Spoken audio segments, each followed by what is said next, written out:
Chairman জনাব তারেক রহমান বলেছিলেন যে আগামী রমজান আপনাদের সাথে আমি পালন করতে চাই, ইফতার করতে চাই। সের কারণ ছিল আপনার জানুয়ারি মাসে একটি নির্বাচন হওয়ার কথা ছিল।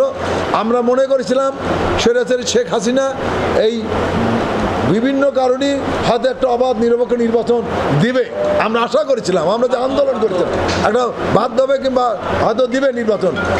সেই কারণে তারেক রহমান বলেছিল যে আমি আপনাদের মাঝে আসব, আগামী রমজানে আপনাদের সাথে ইফতার করব। যেহেতু সেই পরিবেশ হয়নি, সেই নির্বাচন হয়নি, একটি ডেমি নির্বাচন হয়েছে, প্রয়োজনীয় নির্বাচন হয়েছে, বিদায় তার আসা সম্ভব হয়নি। আর এখন আসবে কিনা সময় হলে অবশ্যই তারেক রহমান আসবে।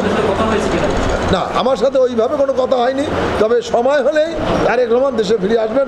অবশ্যই তারেক রহমান এদেশে সন্তান, এদেশেই ফিরে আসবে।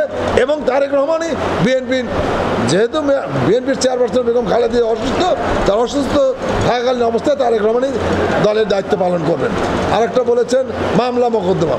মামলা মোকদ্দমার ব্যাপারটা হলো এটি আমাদের কাছে ওইভাবে কোনো নির্দেশ লিখিত আসেনি যে আপনারা কর্মকর্তাদের নাম দেন। তবে বাংলাদেশে যে লক্ষ লক্ষ নেতাকর্মীর বিরুদ্ধে মামলা হয়েছে এটা তো আপনারা জানেন। এখন অনেক সময় পুলিশকে, প্রশাসনকে বাধ্য করেছে মামলা করার জন্য। আওয়ামী লীগ এবং তাদের প্রশাসন, তাদের ঊর্ধ্বতন কর্মকর্তা বাধ্য করেছে অনেক সময় মামলা। সব পুলিশই যে খারাপ আমরা বলবো না, সব পুলিশই যে ভালো তাও বলবো না। পুলিশের মধ্যে ভালো খারাপ আছে, সব জায়গায় আছে, অনেককে বাধ্য করেছেন। এখন আমরা দলের সিদ্ধান্ত যদি পাই, সরকারের যদি অন্তর্বর্তীকালীন সরকারের যদি কোনো নির্দেশনা পাই, তখন সেইভাবে আমরা আমাদের কার্যক্রম আমরা করতে শুরু করি।